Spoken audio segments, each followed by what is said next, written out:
Assalamualaikum warahmatullahi wabarakatuh dan juga selamat pagi kepada semua pelajar-pelajar UiTM Kampus Pasir Gudang. InsyaAllah pada hari ini saya akan berikan taklimat peperiksaan akhir bagi sesi Februari 2023. Okey. Jadi tanpa buang masa, mari kita lihat apa fokus utama kita pada hari ini. So dapat dilihat di sini lebih kepada fokus perkara-perkara yang perlu anda tahu dan perlu anda lakukan sebelum, semasa dan juga selepas peperiksaan. Jadi suka untuk saya maklumkan setelah hampir 3 tahun kita tidak melaksanakan peperiksaan secara fizikal. Jadi anda semua merupakan batch yang pertama yang telah kembali secara fizikal dan juga yang akan menduduki peperiksaan secara fizikal selepas fasa pandemik, selepas pandemik yang berlaku baru-baru ini. Jadi suka untuk saya bawa anda semua pergi kepada pengenalan dahulu, yang mana di sini dapat dilihat garis masa peperiksaan akhir, mana hari ini telah pun dilaksanakan taklimat peperiksaan kepada semua pelajar kampus Pasir Gudang. So mungkin yang tak dapat datang pada hari ini dapat melihat secara atas talian, dan seterusnya anda akan melalui fasa study week, iaitu cuti ulang kaji sepanjang tempoh 29 Januari sehingga 5 Februari 2023. Pastikan gunakan masa anda menggunakan masa tersebut untuk membuat persediaan pecutan terakhir sebelum menghadapi peperiksaan akhir yang akan diadakan pada 6 sehingga 21 Februari 2023. Okey. Keputusan pula akan diumumkan, akan dikeluarkan bermula daripada 10 Mac 2023. Masa pukul berapa? Sometimes dia akan ada perubahan ikut kepada kestabilan sistem. So, tapi insyaAllah pada 10.3 dia akan dapat, kalau kata nak semak, boleh semak start daripada pukul 9 pagi ataupun 12 pagi, atau mungkin boleh semak pada waktu petang, pukul 5 petang. Okey. Dan seterusnya kalau dapat dilihat pada yang kelima di sini merupakan satu proses apabila setelah keputusan telah pun dikeluarkan, pelajar yang ada keperluan-keperluan tertentu boleh buat permohonan peperiksaan khas, boleh buat permohonan rayuan semakan semula, ataupun boleh juga membuat permohonan rayuan meneruskan pengajian. Bagaimana dan apa kriteria, apa syaratnya, saya akan terangkan kemudian dekat orang kata penghujung sesi ini. Dan akhir sekali adalah fasa yang paling diminati, paling digemari oleh para pelajar sekalian, iaitu cuti semester. InsyaAllah anda akan bercuti bermula daripada 22 Februari sehingga 18 Mac 2023. Okey, dan mungkin boleh lihat sekarang kalender baru untuk orang kata perancangan kemasukan pada semester hadapan. Alright, terus saja pergi kepada perkara-perkara penting yang anda perlu tahu di sini.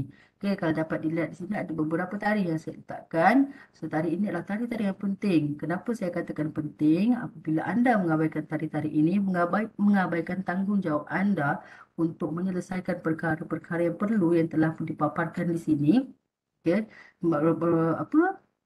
Dia akan memberikan kesan kepada anda punya keputusan, anda punya status dan sebagainya. Okey, so yang pertama sekali adalah student feedback online. So yang mana tempoh student feedback online adalah bermula daripada 20 hari bulan 1 sehingga 4 hari bulan 2.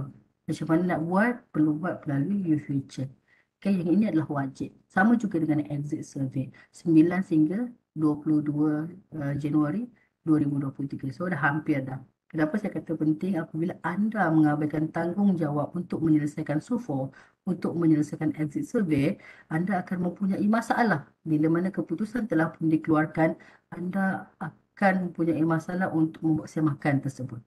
Okey, maksudnya bila dia masuk je, you tak boleh nak semak you punya keputusan peperiksaan. Okey, dan kalau anda call HES sekalipun, kita tak boleh nak bantu untuk paparkan sebab anda dah terlepas ruang dan juga peluang untuk mengisi SUFO, mengisi exit survey.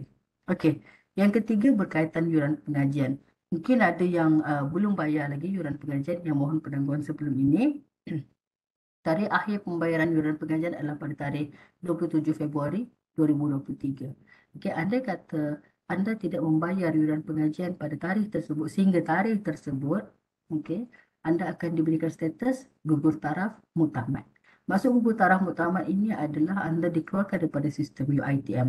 Okay, gugur taraf muktamad akan diberikan pada tarikh 10 hari bulan 3. Jadi pastikan anda selesaikan yuran tersebut. Walaupun anda perform dekat anda punya peperiksaan akhir, tapi anda kata ada masalah yuran, tetap akan memberi kesan yang mana anda akan dikeluarkan daripada sistem. Akan tidak aktif dalam sistem. So, bila tak aktif, automatically result tak boleh nak semak. Untuk semester depan pun tak boleh nak masuk. Okay, jadi pastikan perkara-perkara ini selesai dahulu sebelum orang kata sebelum anda pergi ke fasa peperiksaan akhir. Okay? Dan seterusnya merupakan berkaitan dengan peperiksaan akhir, adakah anda telah bersedia dan berapa peratus persediaan anda pada masa kini? Adakah 30%? Adakah 50%? Adakah lebih daripada 80%? Atau tiada persediaan langsung? Jadi anda perlu orang kata mula untuk mengambil langkah persediaan ke peperiksaan akhir. Perlu diingat, peperiksaan pada kali ini tidak sama dengan semester-semester sebelumnya, tidak sama secara atas talian. Jadi anda perlu lebih bersedia supaya anda dapat datang dengan orang kata dengan ilmu yang penuh untuk anda menjawab peperiksaan akhir yang akan dilaksanakan kelak.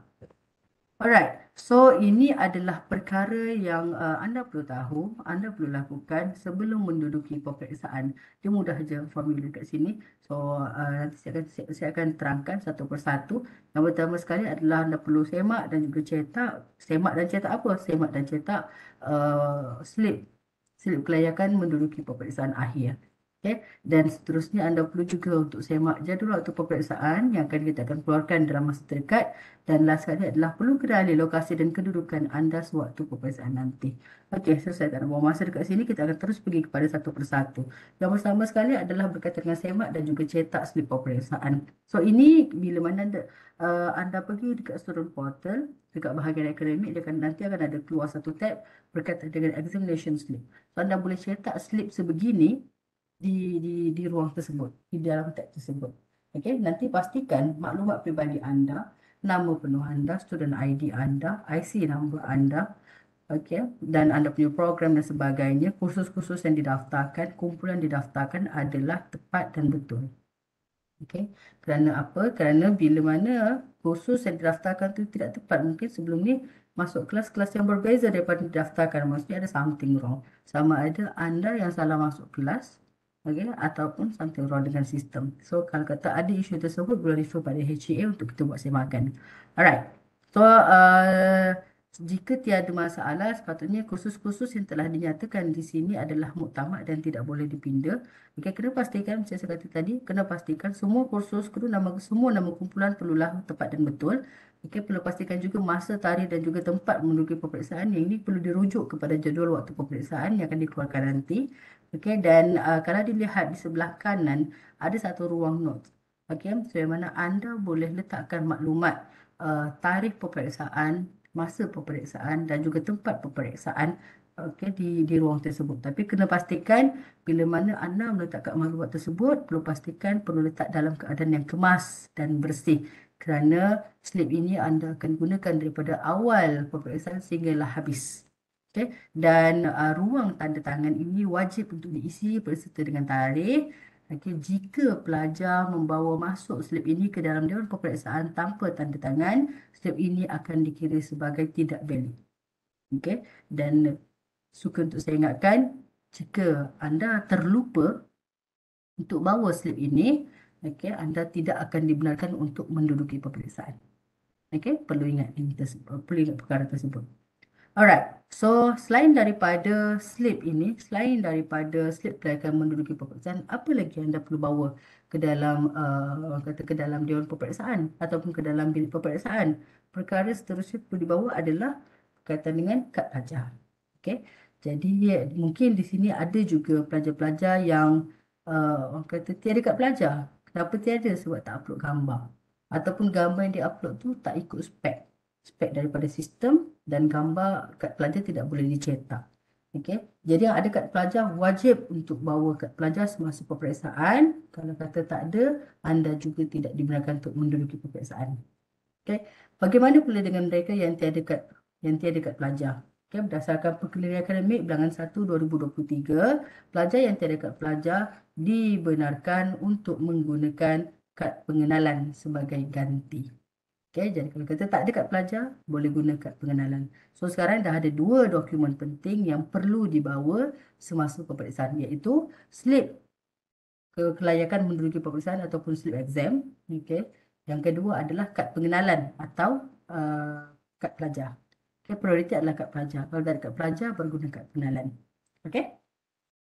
Alright. So next, ini adalah berkaitan dengan semakan jadual waktu peperiksaan. InsyaAllah untuk jadual waktu peperiksaan UiTM Kampus Pasir Gudang, kita akan orang kata letakkan di papan kenyataan di koridor bangunan Al-Khawarizmi. Selain itu, kita juga akan hebahkan melalui Telegram UiTM Kampus Pasir Gudang. So, mana-mana yang belum lagi join Telegram ini, boleh join segera sebab apa-apa maklumat kita akan sampaikan melalui Telegram tersebut dari semasa ke semasa. Ada satu lagi medium yang kita akan sampaikan adalah melalui Facebook HEA UiTM Johor. Okay, jadi mereka-mereka yang tak follow lagi, yang tak follow lagi page Facebook HEA UiTM Johor, boleh pergi cari sekarang dan juga pergi follow. Alright, so pastikan tarikh, masa dan juga tempat semua kursus peperiksaan akhir yang bakal diduduki telah disemak lebih awal. Okay, kenapa perlu disemak lebih awal? Sebagai persediaan. Tidaklah pada hari kejadian anda baru terkejar-kejar, baru terkial-kial, baru nak mencari di mana kursus anda, di mana pukul berapa, okay, dan tarikh tu betul ke tak. Sebab ada ada kes pelajar-pelajar yang tersalah tarikh, tersalah masa, lambat sebab salah tempat. Okay. So perlu ambil maklum dan perlu semak lebih awal. InsyaAllah jadual ini akan mula dipampang di papan kenyataan bermula daripada end of next week. Okay, end of next week. So mungkin boleh semaklah dekat papan kenyataan nanti. Dan hebahan juga kita akan buat secara meluas, saya kata tadi, melalui Telegram dan juga melalui Facebook HEA UiTM Johor. Alright. So seterusnya adalah berkaitan dengan pelan kedudukan. So ini adalah anda perlu kenal pasti lokasi dan juga kedudukan anda nanti. Pelan kedudukan ini akan ditampalkan di Dewan Peperiksaan dan juga bilik kuliah. Di pintu Dewan Peperiksaan dan juga di bilik kuliah. Yang ini bila mana anda hendak membuat semakan, perlu pastikan kursus dan juga kumpulan anda dan lihat nombor meja tu daripada range berapa ke berapa. Okay, kalau dia kata 1 hingga 24, so 1 hingga 24 lah. Anda kena cari 1 hingga 24. So nanti daripada range meja ini akan dikeluarkan satu lagi senarai ikut kepada senarai pelajar seperti ini. Okey, kalau kata tadi 1 hingga 24, carilah. Kalau kata anda dalam grup tersebut 1 hingga 24, so cari. Nama dia dekat mana? Dekat nombor 5 ke? Dekat nombor 10 ke? 12 ke? 24 ke? Dan sebagainya. Okay. So pastikan nombor meja ini telah pun disemak lebih awal sebelum anda masuk Dewan Peperiksaan. Okay. So nanti bila dah masuk, anda perlu duduk ikut kepada nombor meja yang telah ditetapkan. Anda tak boleh nak duduk simply duduk kat mana-mana yang kosong, tak boleh. Okay. Sebab dalam tu contoh guna Dewan, bukan hanya anda sahaja, ada punya kursus, anda punya subjek, ada punya grup sahaja yang akan masuk, tak. Sometimes akan bercampur. Jadi bila anda duduk orang kata duduk tempat yang tidak disediakan, okay, maksudnya duduk mana-mana, so akan beri kesan mungkin akan ada posibiliti anda mendapat soalan yang berbeza daripada rakan-rakan yang lain. Okay. Dan juga akan beri kesan kepada semakan kehadiran. Nanti pengawas akan tengok bila mana tempat anda yang sepatutnya itu kosong, anda akan dikira sebagai tidak hadir. Okay, so akan adalah proses-proses dan sebagainya. So make sure anda duduk ikut kepada nombor meja yang telah pun ditetapkan, yang telah pun dikeluarkan, yang telah pun dicetak. Okay, jadi perlu pastikan anda buat semakan. Kenal pasti lokasi examnya, kenal pasti kedudukan anda di mana sebelum anda masuk dan juga duduk menduduki exam. Alright.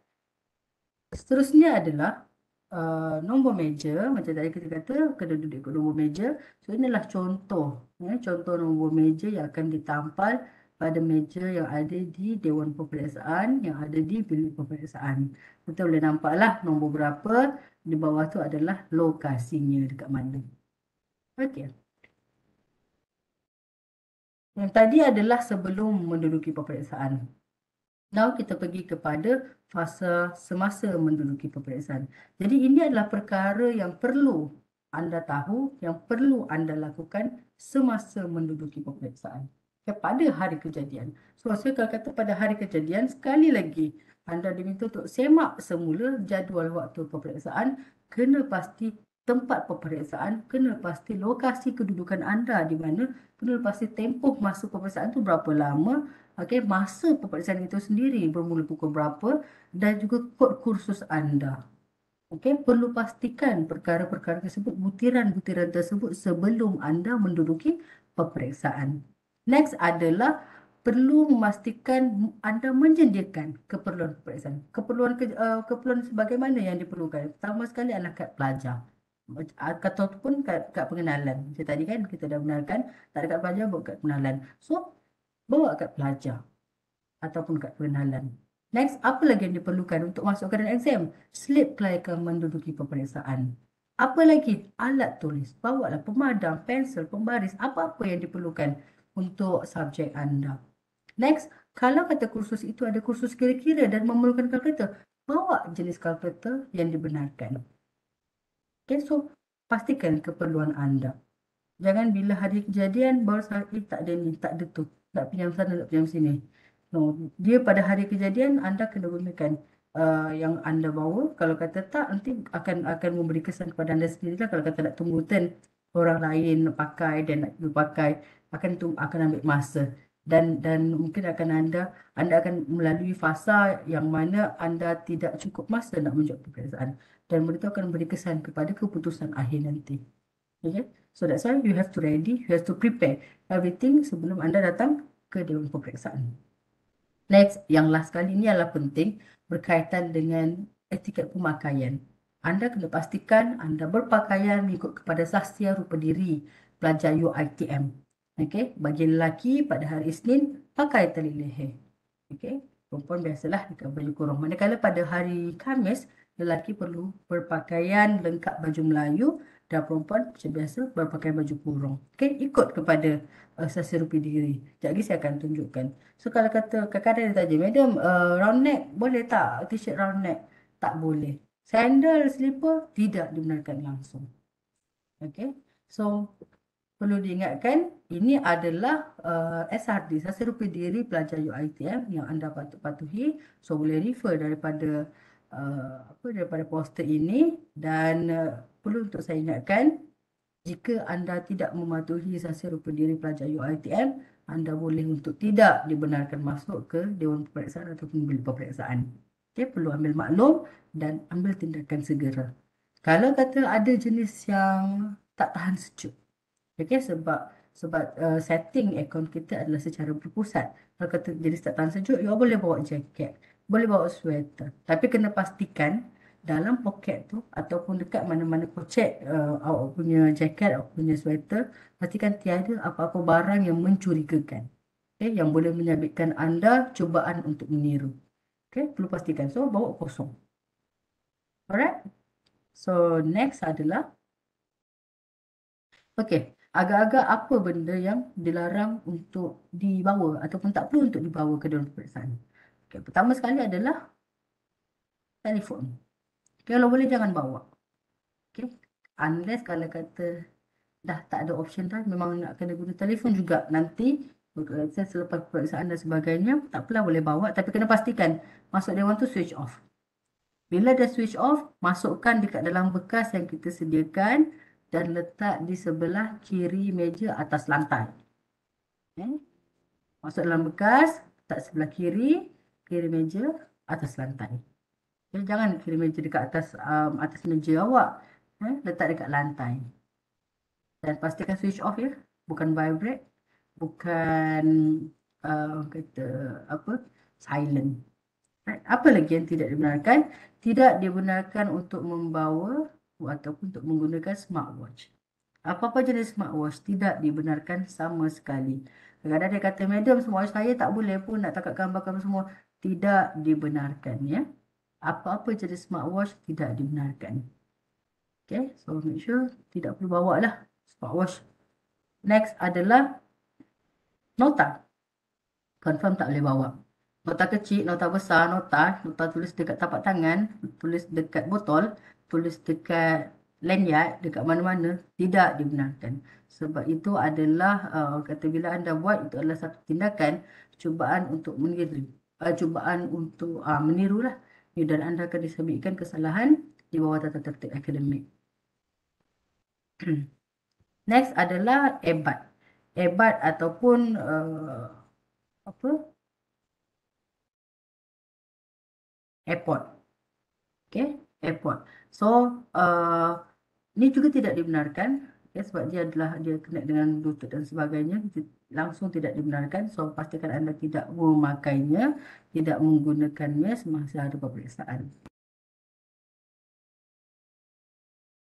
Alright, yang akhir sekali, yang ni zaman zaman dulu famous lah.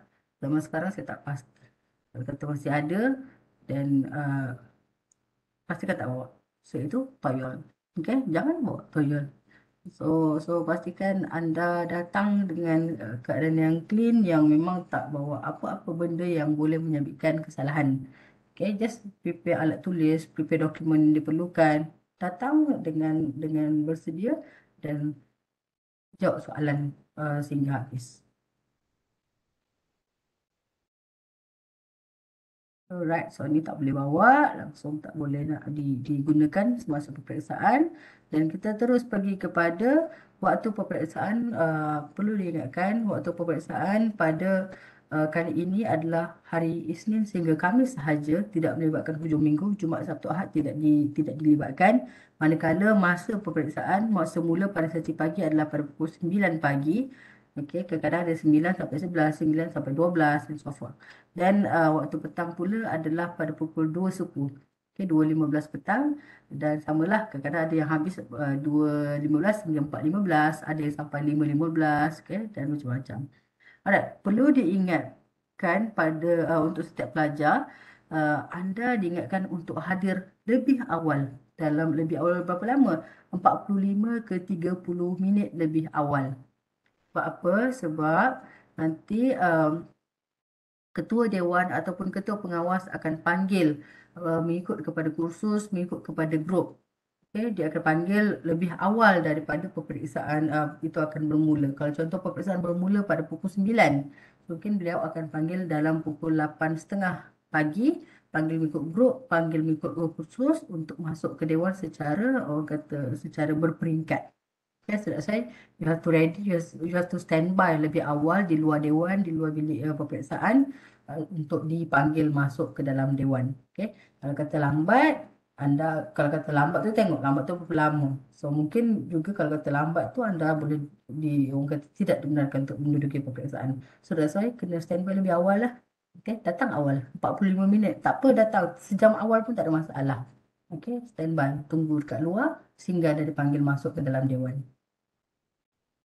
Berikut ini merupakan orang kata juga perkara-perkara yang perlu anda tahu semasa hari peperiksaan. Ini adalah proses dia, prosedur dia, yang mana anda hanya akan boleh masuk setelah dipanggil oleh ketua pengawas ataupun ketua dewan sahaja. Okey, tidak bermaksud anda dah tahu di mana peperiksaan anda itu akan dilaksanakan, anda terus masuk ke dewan. Tidak, perlu ikut tata cara. Anda perlu tunggu sehingga dipanggil baru boleh masuk. Okay. Dah dipanggil masuk, masuk dalam keadaan yang senyap dan cari tempat duduk tu dengan keadaan yang tenang. Okay. Jangan kelam kabut, slowly. That's why kita dah maklumkan, kena semak kedudukan anda, kena semak lokasi anda dulu sebelum masuk ke dalam peperiksaan. So that's why bila dah tahu, masuk cari je nombor tu, duduk terus. Okay. Dan kena pastikan anda duduk di tempat yang telah pun ditetapkan. Okay. Jangan duduk tempat kawan lain dan duduk di tempat grup yang lain. Alright, next. Keluarkan keperluan peperiksaan dan letak di atas meja. Okey, so mana-mana barang yang diperlukan sahaja untuk menjawab letak atas meja. Lain-lain yang tidak diperlukan, kita akan sediakan satu box. Orang kata box color putih, okey, yang orang kata jernih tu. So boleh masukkan semua barang-barang yang tidak diperlukan dalam box tersebut dan letak dekat atas lantai sebelah kiri meja. Okey, letak dekat atas lantai sebelah kiri meja. Suka untuk diingatkan pada semua pelajar, jangan lupa makan. Okay, jangan lupa makan. Kalau paper tu pagi, makan breakfast pagi. Okay, kalau kata paper tu petang, jangan lupa makan tengah hari dahulu. Okay, sebab kadang-kadang ada yang terlalu nervous. Dah tak makan. Tahulah makan tak lalu kan. Terlalu nervous. Dan bila masuk tu dah terus pengsan. Okay, so that's why jangan lupa untuk makan. Makan. At least sikit pun tak apa. Okay, kena makan. Next adalah ini adalah contoh ya, contoh buku jawapan yang akan digunakan sepanjang semester. So dekat sini kita nampak ada 3 color lah.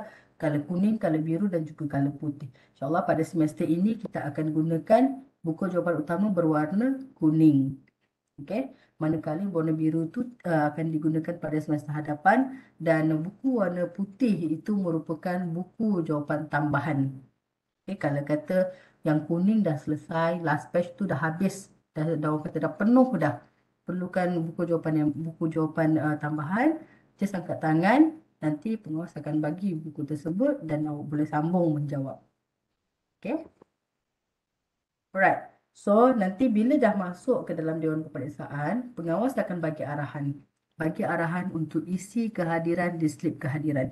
Ini adalah slip kehadiran. Contoh slip kehadirannya. Mana nak dapatkan slip ni? Slip ni akan ada di page belakang sekali buku utama.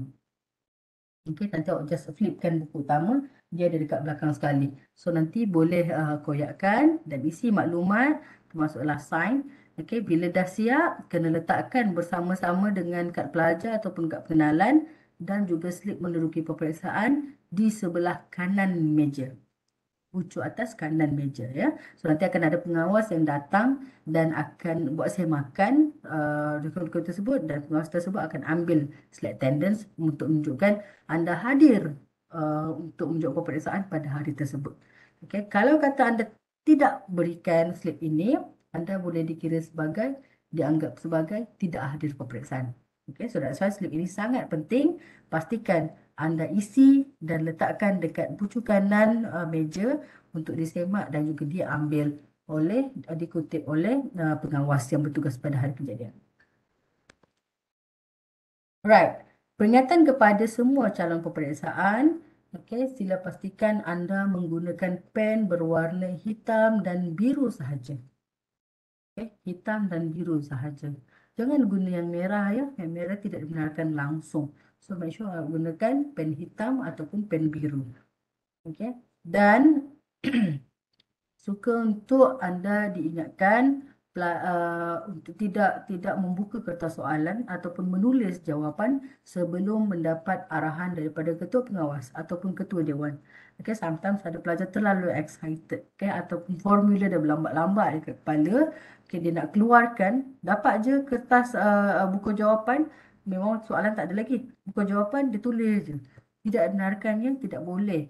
Pastikan anda tidak menconteng apa-apa, tidak membuka soalan. Kalau kata soalan itu dah ada atas meja, jangan flipkan soalan itu sehingga diberitahu oleh ketua pengawas ataupun ketua dewan.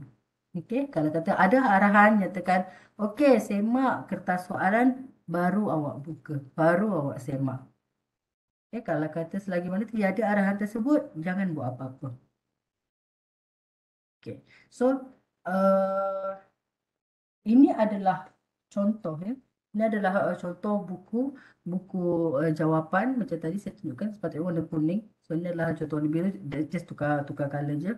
Okey, dan ingatan untuk semua pelajar, pastikan butiran peribadi diisi di muka hadapan. Tadi isi untuk slip pendaftaran, slip kehadiran. Okey, so kena isi juga maklumat dekat front page. Untuk buku ini, kena isi nama, nombor kad pelajar dan sebagainya.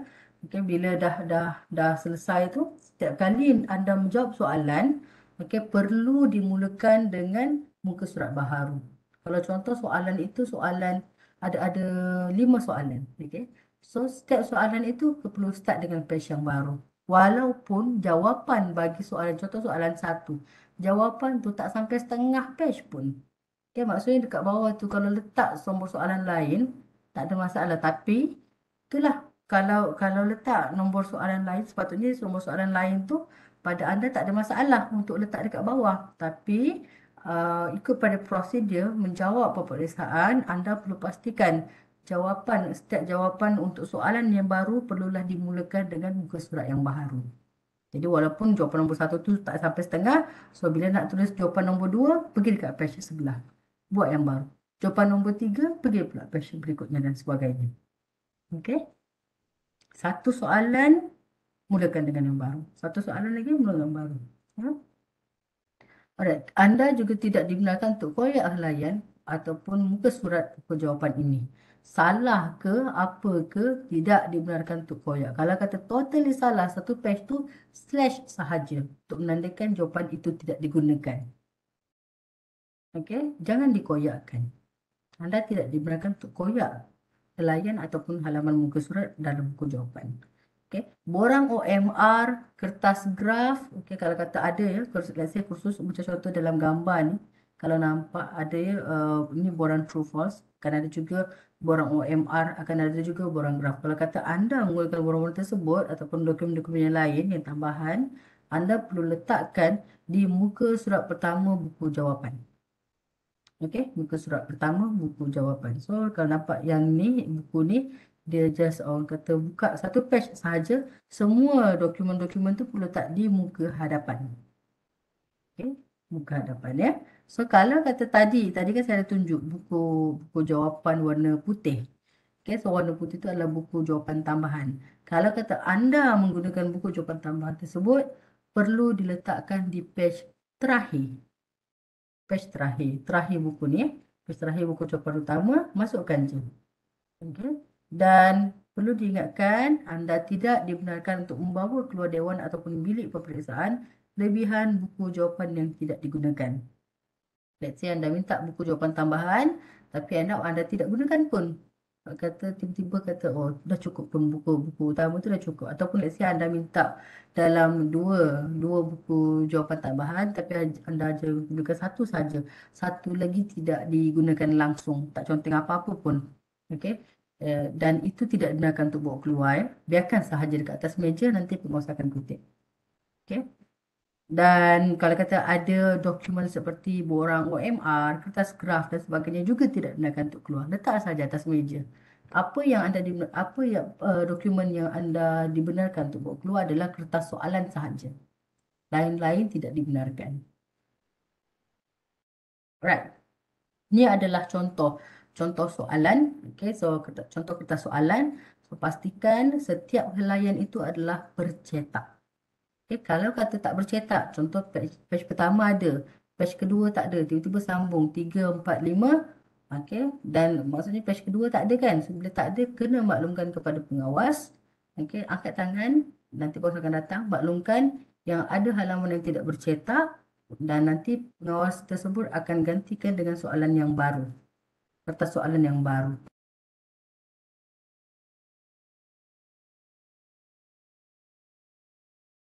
Nanti bila dah dapat kertas soalan yang baru, anda perlu buat semakan lagi sekali, pastikan semua helaian adalah bercetak. Sehingga anda dapat satu mark, iaitu end of question paper. Okay, kalau kata ada mark tersebut, bermaksud memang kertas soalan dah tamat, dah selesai, semua helaian bercetak, maksudnya semua okey, tak ada masalah. Okey. Okey, so kita teruskan. Ya. Okey. So, dalam peperiksaan, anda tidak dibenarkan untuk menjerit. Puan, Sir, tidak dibenarkan. Madam, tidak dibenarkan ya. So, apa-apa keperluan, sila angkat tangan. Okey. Contoh, atas situasi mana kita perlu angkat tangan? Atas situasi ada masalah pada kertas soalan ataupun buku jawapan. Macam tadilah kertas soalan tak bercetak ataupun tercetak separuh. Okay? Ataupun soalan tu awak ambil kertas lain, tiba-tiba awak dapat kertas lain. Okay? Perlu angkat tangan. Ataupun masalah dekat buku jawapan. Buku jawapan tu contoh dia tak ada, tiba-tiba tak ada dia punya slip kehadiran ataupun tiada ruang untuk letak butiran pelajar dan sebagainya. So, perlu angkat tangan supaya dokumen tersebut dapat digantikan kepada yang baru. Right. Next, kalau kata anda memerlukan buku jawapan tambahan, juga perlu angkat tangan. Angkat tangan, nanti penguasa akan datang, tanya dan maklumkan anda perlu buku jawapan tambahan, nanti beliau akan berikan buku tersebut untuk anda sambung. Okey, sambung untuk menulis.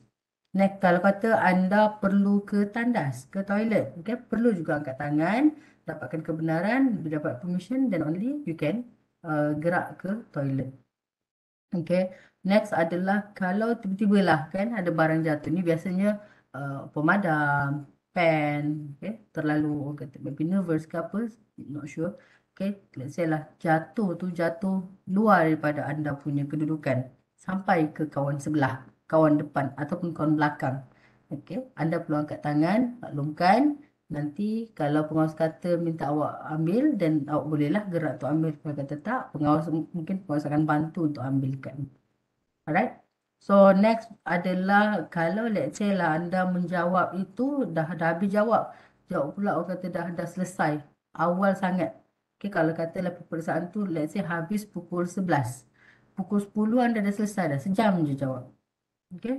Dan anda perlu angkat tangan, maklumkan setelah dapat permission daripada pengawas dan anda boleh berdiri dan bergerak keluar daripada dewan ataupun bilik peperiksaan. Okay. Kalau kata tidak dapat kebenaran lagi, make sure anda tidak bergerak ke mana-mana. Okay. Kena pastikan lebih daripada 30 minit sebelum masa tamat. Okey, kalau katalah paper habis pukul 11, 10.30 anda selesai menjawab, nak keluar, tidak dibenarkan. Kalau kata 10.35, sorry, 10.25, 10.25 masih dibenarkan lah sebab 3 ekstra, lebih daripada 30 minit sebelum peperiksaan tu habis. Okey, ataupun apa-apa lain-lain keperluan yang anda rasa diperlukan, apa-apa angkat tangan. Okey, angkat tangan, nanti penguasa akan bantu. Perlu diingatkan, anda boleh orang kata proceed, let's say macam nak ditandas tadi apa semua, boleh bergerak setelah mendapat kebenaran daripada penguasa peperiksaan. Okay, kalau kata tak dapat kebenaran, make sure anda tak gerak dulu. Okay, so kita pergi kepada tata cara nak keluar ke tandas.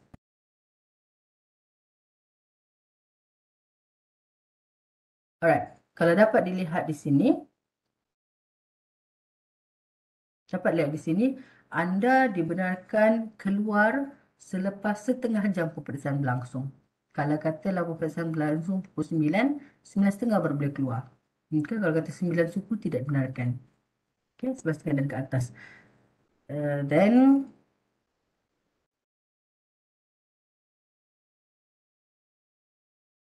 Dan adalah kalau macam tadi saya maklumkan, kalau kata perlu keluar ke tandas, angkat tangan. Maklumkan kepada pengawas, dapat kebenaran dan only awak boleh gerak ke tandas. Dan yang ketiga, kena isi maklumat di dalam borang, di dalam buku yang disediakan kat pintu nanti. Nanti saya akan tunjukkan borang tu macam mana. Isi maklumat kalau kata nak keluar, letakkan masa apa isi maklumat peribadi, masukkan masa keluar tu pukul berapa, sign, dan bila masuk balik ke dewan dan isi balik masa kembali tu berapa dan sign.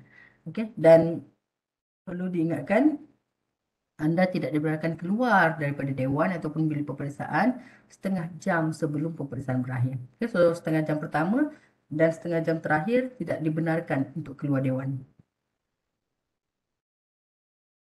Ini adalah contoh borang keluar masuk dewan. So nanti macam saya kata tadi lah, masukkan maklumat peribadi dan masukkan jam keluar, sign, dan bila masuk, masukkan pula masa pukul berapa dan sign.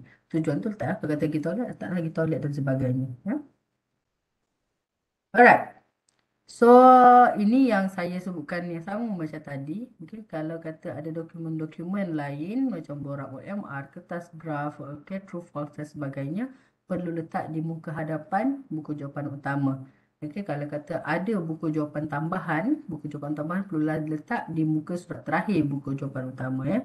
So, beza. Satu depan sekali, satu belakang sekali. Dan bila dah letak, anda perlu ikat menggunakan tali ataupun benang yang disediakan. Okay, dan pastikan bila anda ikat itu, bila anda ikat dalam keadaan yang sedikit longgar, okay, dan orang kata kalau lihat di gambar, make sure layan itu boleh dibuka, okay, untuk memudahkan pemeriksa bila buat pemeriksaan nanti. Alright, dan bila anda dah selesai, just letak aja atas meja, tunggu pengawas datang untuk kutip dokumen tersebut, untuk buku jawapan tersebut, dan seterusnya perlu tunggu arahan selanjutnya daripada ketua dewan ataupun ketua pengawas untuk pergerakan keluar daripada dewan, pergerakan keluar daripada bilik peperiksaan. Okey, ni info yang penting untuk anda ambil maklum. Anda perlu tahu yang mana pelajar yang lewat 30 minit selepas peperiksaan bermula tidak dibenarkan masuk ke dalam dewan ataupun bilik peperiksaan. Okey, kalau kata peperiksaan bermula pukul 9, anda lambat, anda sampai pukul 9.30, anda tidak akan dibenarkan masuk ke bilik peperiksaan ataupun dewan peperiksaan. Okey, bermaksud anda akan dikira sebagai tidak hadir tanpa kebenaran dan anda perlu repeat paper tersebut pada semester berikutnya. Okay. Dan ni info yang sama seperti tadi, tidak dibenarkan keluar dewan 30 minit awal dan 30 minit akhir peperiksaan.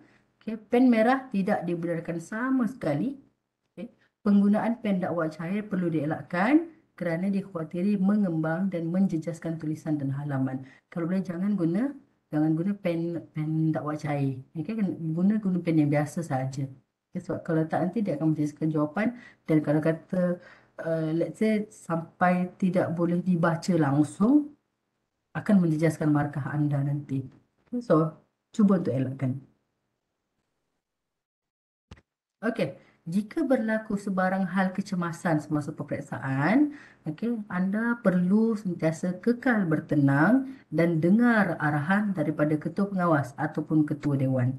Okey, dan kadang-kadang mungkin pada awal prosedur akan ada head count dan sebagainya. So, just follow instruction. Okey, tidak perlu untuk orang kata cemas. Okey, hanya bertenang dan ikut saja arahan. InsyaAllah untuk pengawas dan juga pengawas sudah maklum dan juga dah ada prosedur-prosedur tertentu untuk mengatasi hal-hal kecemasan, ya.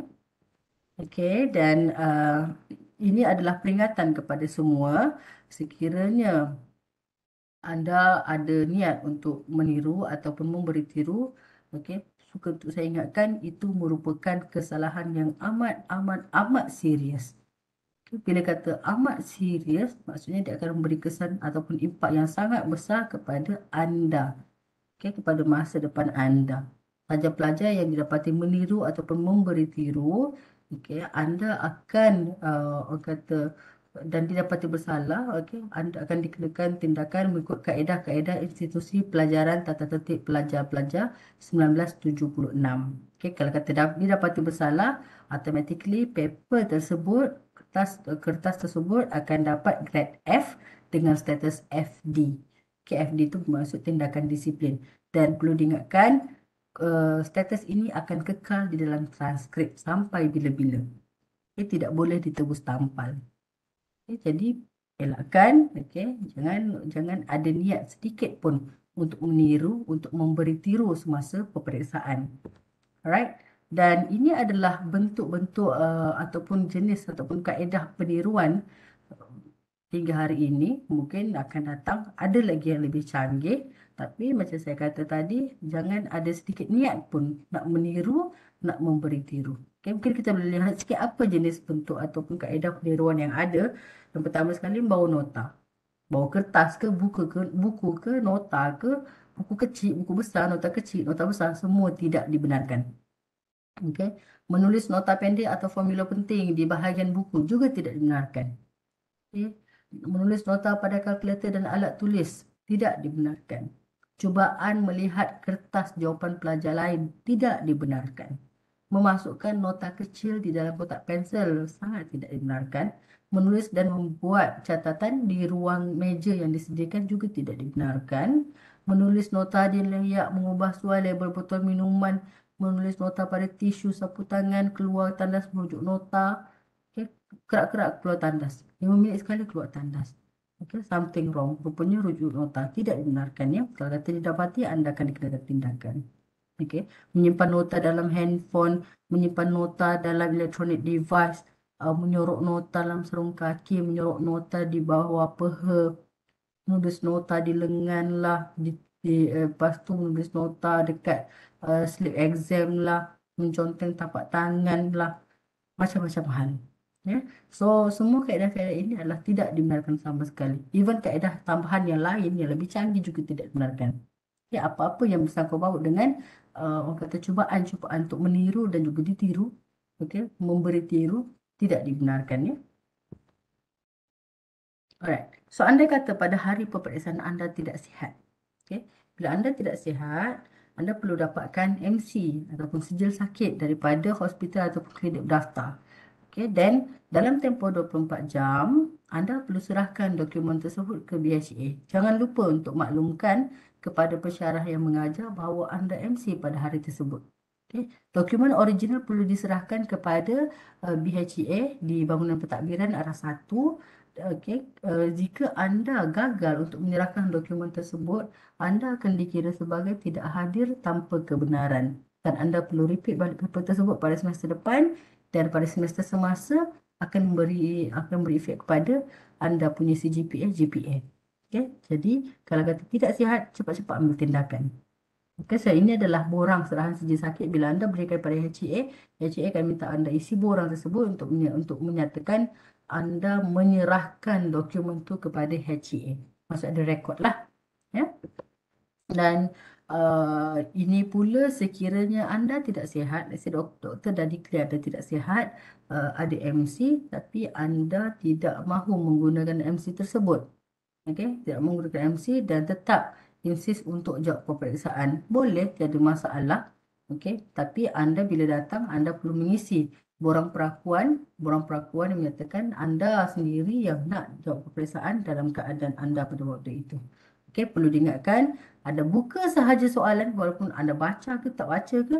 Okey, anda buka sahaja soalan, anda akan dikira sebagai hadir. Kalau kata tak jawab, tak boleh tak jawab, mungkin suddenly tak rasa tak sihat dan sebagainya, kita tak boleh return back. Okay? So akan dikira sebagai tak jawab apa semua, akan dikira kosong lah, akan kira tak jawab lah. Kita akan ada proses pemarkahan di situ. Berapa banyak anda jawab, yang itu akan dinilai. Okay? Dan ini sama macam tadi, setelah masuk, tidak dibenarkan keluar dewan sebelum setengah jam peperiksaan berlangsung. Okay, so kalau kata anda masuk, let's say lah, dah masuk 15 minit, tiba-tiba rasa tak sihat nak keluar. Tak boleh. So tak boleh, kena tunggu selepas setengah jam. Habis lebih daripada setengah jam, baru anda boleh bergerak. Baru boleh dapat permission untuk keluar. Tapi untuk paper tu dah, orang kata tak ada ni lah. Dia tak ada privilege lah untuk anda yang mana apa yang anda jawab, itulah yang akan dinilai. Itulah yang akan diproses. Okay. Sama macam tadi, tidak dibenarkan keluar setengah jam sebelum peperiksaan berakhir. Okey. Next, bagaimana pula dengan pelajar yang dijangkiti COVID pada waktu peperiksaan? Okey, sama juga perlu maklumkan dengan kadar segera kepada pensyarah mengajar, kepada HEA dan juga kepada unit kesihatan UiTM. Okey, bila dah maklumkan, jangan lupa untuk kuarantin diri dan dapatkan rawatan. Okay. Dan pelajar-pelajar yang dijangkiti COVID nanti akan ada pilihan lain lah. So, yang mana mengambil semula peperiksaan tersebut dalam tempoh peperiksaan khas ataupun perlu kalau kata let's say tak nak. Okay. Nak ambil balik pada semester depan. Boleh, tak ada masalah. Tapi akan kira sebagai mengulang lah. Mengulang. Tapi kira number of taken untuk kursus tersebut masih dikira sebagai kali pertama. Kalau kata itu yang kali pertama lah. Kalau kata itu pada semester semasa yang kena COVID itu kali kedua, akan dikira sebagai kali kedua. Okay? Dan dia tidak akan menjejaskan prestasi CGPA, GPA pada semester semasa.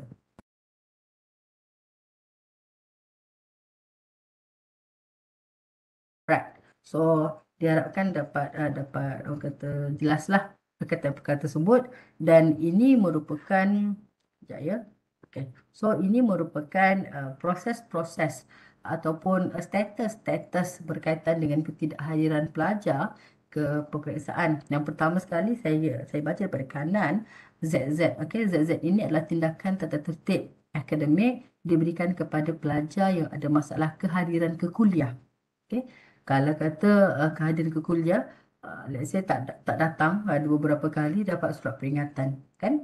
Dapat surat peringatan untuk maklumkan dah tak datang beberapa kali, sebab kata masih juga akan dipanggil temu bual. Akan dipanggil untuk sesi temu bual. So, bila temu bual tersebut, anda didapati bersalah. Maksudnya memang tak datang ke kuliah tanpa alasan, tanpa reason yang munasabah. So, anda akan diberikan status ZZ. Dan status ini sama macam status tindakan disiplin tadi akan kekal di dalam transkrip. Tidak boleh ditebus tampal. Okay. Untuk status YY adalah status yang mana diberikan kepada pelajar-pelajar yang tidak hadir ke peperiksaan tanpa kebenaran. Maksudnya tak ada MC, tak ada apa. Atau mungkin ada MC tapi tak hantar pada HCA. So akan beri status YY. So yang ini akan beri kesan lah kepada anda punya GPA dan juga GPA semester semasa. Dan pada semester depan perlu repeat balik. Okay. XX pula adalah status yang mana bila pelajar itu dapat MC, okay, maklumkan terus pada HCA, ambil tindakan dan sebagainya. Okay, dan kalau katalah nak ambil during sub paper, ikut pada kelayakan, kalau kata layak, ambil during perpisahan akhir. Kalau kata tak, ambil balik semester depan, tapi semasa tidak akan dijejaskan si GPA ataupun GPA-nya. Alright? Okay.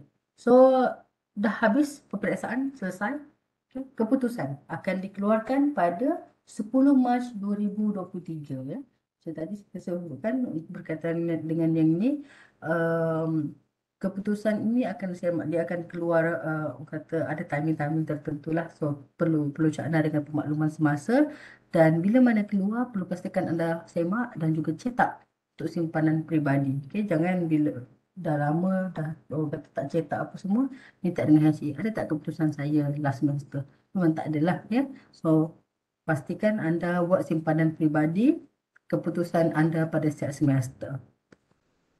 Okey, so bila keputusan telah dikeluarkan, ini adalah perkara-perkara yang mungkin anda terlibat, mungkin juga anda tidak terlibat. So mereka-mereka yang terlibat nak buat rayuan semakan semula, rayuan peperiksaan, permohonan peperiksaan khas dan juga rayuan meneruskan pengajian, boleh, tiada masalah. Tapi sebelum itu kita lihat dulu status-status yang ada, okey, yang ada bila pelajar dah selesai peperiksaan akhir. So sebagai contoh, anugerah dekan dapat apa?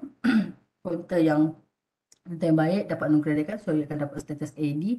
Manakala mereka yang dapat dah tamat dengan anugerah dekan akan dapat status TS, dan mereka yang dinilai setiap semester akan dapat anugerah Knight Chancellor. Okay, dan sebelah kanan pula merupakan status-status dismiss. So maksudnya ada D1, D2 sampailah D7. Okay, kalau kata D1 dan D2 ni dia tak boleh nak apply untuk rayuan pengajian, manakala D3 sampai D7 ni boleh mohon untuk rayuan meneruskan pengajian. Okey, so nanti itu kita akan tengok satu persatu. Okey, berkaitan dengan rayuan semakan semula, suka untuk saya ingatkan yang mana rayuan semakan semula hanya boleh dibuat untuk kursus-kursus yang ada peperiksaan akhir sahaja. Okey, kursus yang tak ada peperiksaan akhir sebagai contoh CTU, ELC, yang itu tidak dibenarkan untuk semakan semula. So semakan semula untuk kursus yang ada exam sahaja. Dan perlu juga untuk saya ingatkan, tempoh permohonan adalah dalam tempoh 14 hari selepas keputusan itu dikeluarkan. So sebagai contoh, keputusan ini pada 10 Mac, so 14 hari akan datang, 14 lah, 14 hari dalam 24 hari bulan, itu adalah tarikh last untuk buat permohonan. Selepas pada hari itu, tidak akan diproses. Okey, dan untuk rayuan semakan semula akan ada charge pemprosesan sebanyak RM50 untuk setiap kursus. Kalau kata nak semak semula 2 kursus, so RM100 dan sebagainya. Ya? Bila mana keputusan telah pun dikeluarkan, anda dah buat rayuan semakan semula, dah ikut pihak HCA akan ambil tindakan sebagainya, dan kita akan follow pada prosedur semakan semula. Bila dikeluarkan keputusan itu adalah muktamad. So, keputusan dia akan ada beberapa lah, sama ada kekal, menurun ataupun meningkat. Okay, kalau kata kekal mungkin tak ada isu sangat, meningkat tak ada isu sangat, menurun. Okay, kalau kata menurun, dan kita pun tak boleh nak buat apa sebab kita ikut kepada prosedur semakan semula. Alright. Ini adalah contoh, sini adalah contoh borang rayuan semakan semula yang anda boleh dapati daripada website HCA Johor, website johor.uitm.edu.my. Pergi dekat bahagian servis, nanti bawah tu dia akan ada dokumen di bawah HCA. Carilah dekat situ, dia akan borang rayuan semakan semula. So print out, isi dan hantar ke HCA untuk tindakan lanjut. Okay. Manakala untuk rayuan meneruskan pengajian, mungkin RMP, juga sama 14 hari, mohon melalui student portal, online sahaja. Okay, dan pelajar status D1 dan D2 tidak layak untuk buat RMP. Manakala pelajar status D3 sampai D7 boleh buat RMP, ataupun GT boleh buat RMP. Okay, tapi perlu diingat RMP ini hanya sekali sahaja sepanjang pengajian.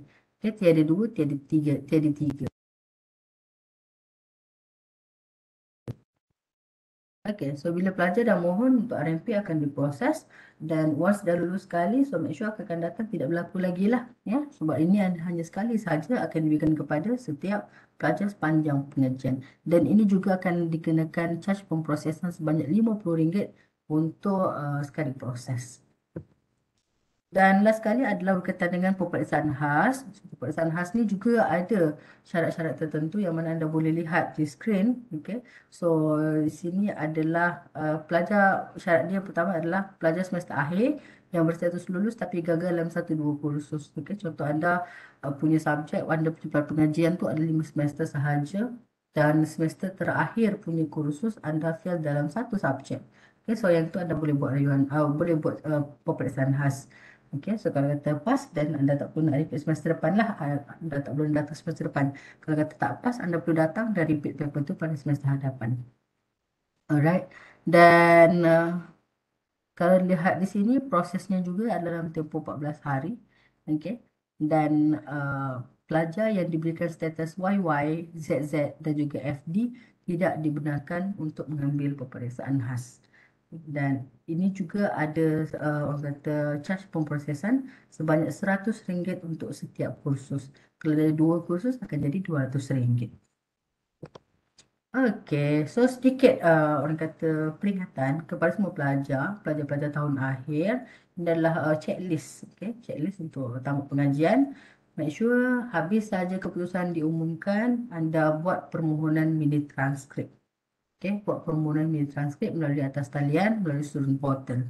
Okay, sebab apa? Sebab kadang-kadang pelajar-pelajar dia nak guna untuk satu apply kerja, sambung pengajian dan sebagainya. Kadang-kadang masa sistem ditutup jugalah nak mohon. Okay, mohon awal. Mohon awal, selesai awal dan nanti bolehlah buat tindakan-tindakan yang lanjut. Yang kedua, perlu kata mohon surat pengesahan tamat pengajian. Okay, walaupun tak perlu anda mohon je.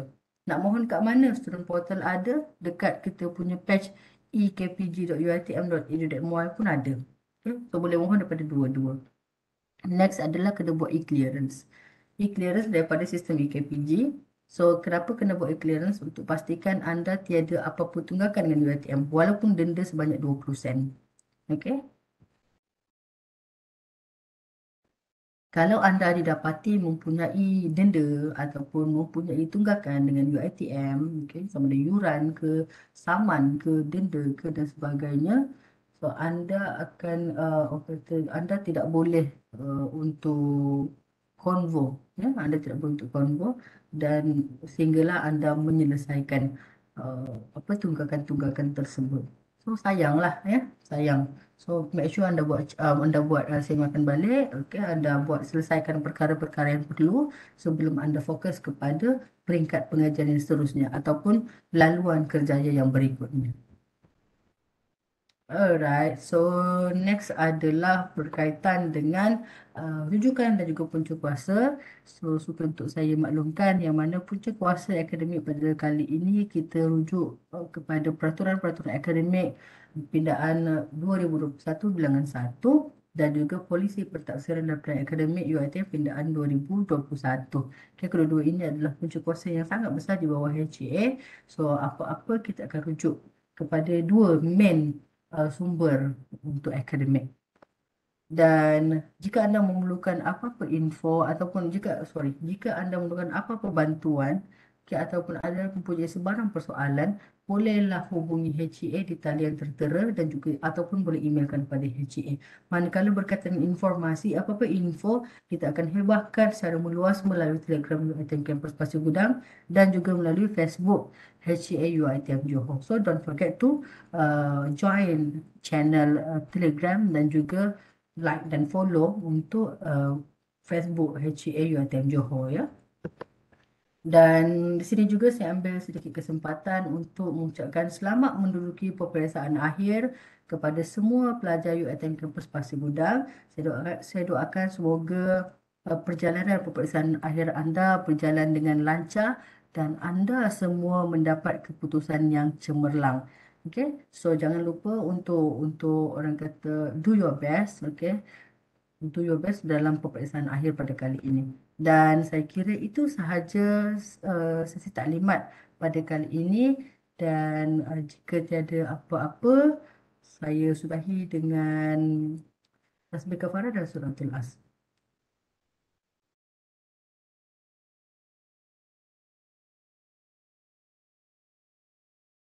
Okey, sekian, terima kasih. Assalamualaikum.